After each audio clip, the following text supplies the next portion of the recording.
Bonjour à toutes et à tous, bienvenue sur Grand Lille TV en ce mardi 5 juin, l'essentiel de l'actualité lilloise, ici en images en 8 minutes avec d'abord vos prévisions météo.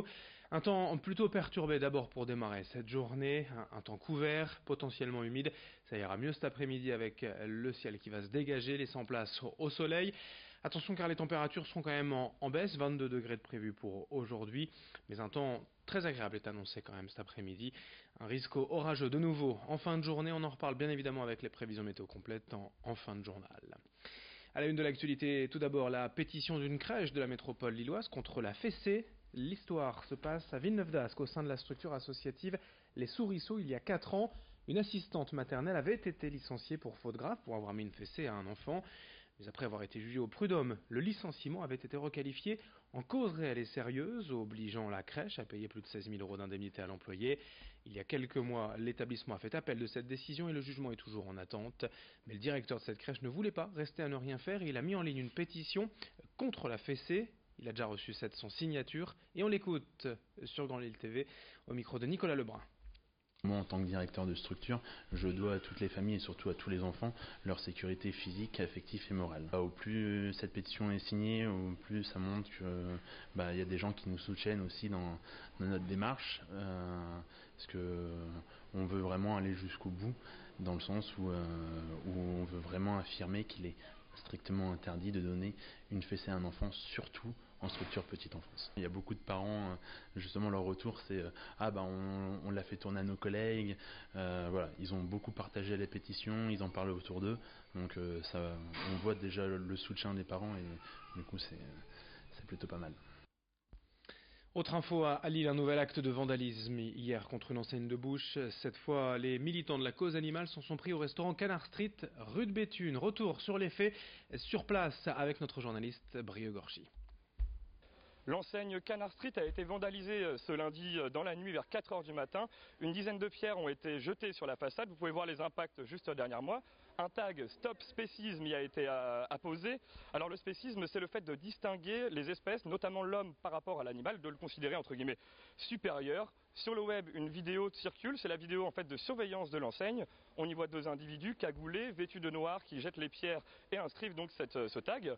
L'opération ne dure pas plus de 2 minutes. Alors si la réouverture est prévue dans la journée, les travaux, eux, ne sont pas prévus avant la fin de la semaine. C'est la 3e opération de ce type à Lille en moins d'un mois. Une boucherie avait déjà été vandalisée pas loin d'ici, rue Escarmoise, et une poissonnerie, rue Gambetta. Dans cette édition également, la lutte des entreprises de la région contre les embouteillages. Le point noir étant évidemment la métropole lilloise. Chaque matin, chaque soir, des milliers d'employés perdent de précieuses minutes sur la route et cela nuit à la productivité. Face à cette réalité, le magazine régional Eco 121 a lancé un sondage auprès des chefs d'entreprise et le résultat est sans appel. Sur les 326 dirigeants interrogés, plus de la moitié, 57,7% estiment que la question des embouteillages est cruciale. Et au-delà même du coût économique quotidien, la majorité des patrons expliquent même avoir tenu compte de la problématique des transports dans le choix du site de la société. Explication avec le rédacteur en chef de ce magazine économique Eco 121 au micro de Nicolas Lebrun. Ça veut dire que ce sujet, il est très très haut, au-dessus de la pile des chefs d'entreprise de la région. Après, il y a une troisième chose que je peux dire, c'est qu'on a été très surpris. En général, les chefs d'entreprise n'ont pas beaucoup de temps et ils répondent un peu rapidement au sondage.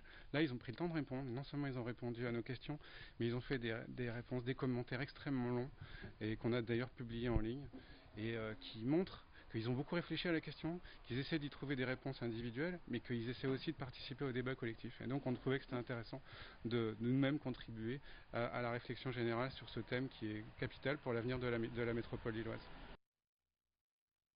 Ce mardi, le CAFES, Centre national d'accompagnement familial face à l'emprise sectaire, est jugé au tribunal correctionnel de Lille pour diffamation. La plainte émane de l'association La Méditation du Cœur, laquelle ces dernières années officie à l'auberge de jeunesse de Lille en donnant des cours aux jeunes résidents. Mais il y a quelques mois, la présidente du CAFES a averti le responsable de l'auberge de jeunesse que cette association était en fait considérée comme organisation à caractère sectaire, classée en tout cas comme telle selon des rapports parlementaires. Explication avec la présidente du CAFES, jugée donc aujourd'hui pour diffamation au micro de Vincent Vieillard. C'est pas des menaces, c'est des pressions. Regardez, la première, c'est celle de m'assigner et de demander des dizaines de mille d'euros de dommages et intérêts. Bon, j'avoue que ça pourrait arriver. Mais bon, ceci dit, ça c'est la première des pressions. nous allons travailler sur les plaidoiries parce que nous allons expliquer en quoi cette diffamation n'était pas publique, mais elle n'était tout simplement privée. À l'Île-Five, la friperie de l'association EFATA rouvre ce jeudi après 2 mois de travaux. Tout vient d'être rénové, remis aux normes et le chantier a d'ailleurs été confié à de jeunes compagnons bâtisseurs. Ici, près de 2000 vêtements sont à vendre entre 1 et 10 euros pièce. Sur place, 3 bénévoles se relayent chaque semaine, du lundi au samedi. L'argent ainsi récolté sert à financer d'autres initiatives solidaires dans le quartier. Chaque matin, en effet, un petit déjeuner est offert à une vingtaine de personnes. Le midi, un repas est également proposé pour à peine 1 ou 2 euros. Le don de vêtements est le bienvenu afin de financer ces actions. Explication sur place au micro de Brieux-Gorchy avec Victoire Chedru. Le vêtement d'occasion, ça marche très bien. On n'investit rien, ce ne sont que des dons de gens. Nous, on revend ça à des prix dérisoires. Donc voilà, tout le monde y trouve son compte. Ça permet aussi, sur une ville comme Fives, où il y a beaucoup de mixité sociale, de permettre aux gens de se rencontrer dans un endroit commun où tout le monde pourrait se rencontrer finalement. Un mot de sport pour terminer, du basket précisément en demi-finale de play-off de Pro B. Le LMBC a magnifiquement réagi hier soir après sa lourde défaite à l'aller à Roanne. À domicile, les Lillois ont pris leur revanche en dominant les Roannais 77-52. Les voici désormais à égalité, une manche partout et le match d'appui décisif se jouera donc ce jeudi soir dans la Loire. En jeu, je vous le rappelle, une place en finale d'accession pour la Pro A. Le LMBC qui a remis les pendules à l'heure et qui va donc jouer pour se qualifier en finale, ce sera jeudi, on en reparlera. Fin de cette édition, merci à vous de l'avoir suivi sur Grand Lille TV. Nous sommes le mardi 5 juin. Dans un instant, vos prévisions météo avec le retour du soleil espéré cet après-midi. A tout de suite, très belle journée à toutes et à tous, ensemble évidemment sur Grand Lille TV.